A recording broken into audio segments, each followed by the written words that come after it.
Wow! I saved the life of Alindanao. He's nearly dying in the swimming pool. And I saved this. Nearly dying in the swimming pool. His wings is broken. Look at his wings. On the left side, the down part is broken.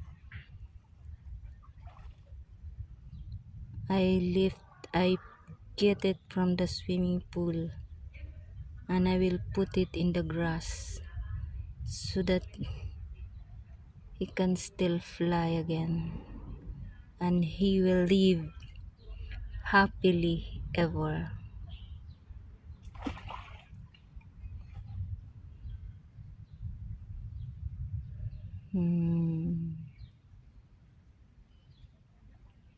She's now very happy. I will put now in the grass para tuluyan siyang mabuhay. Stay in there. Go. Go. Dahil nasira yung kanyang isang pakpak. Go. Go to the leaves so that you can survive again. Ayan. Mabubuhay na yan siya dyan.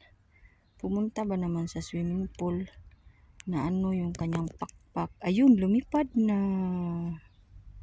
Wala na, nakalipad na siya. Natuyo na yung kanyang pakpak.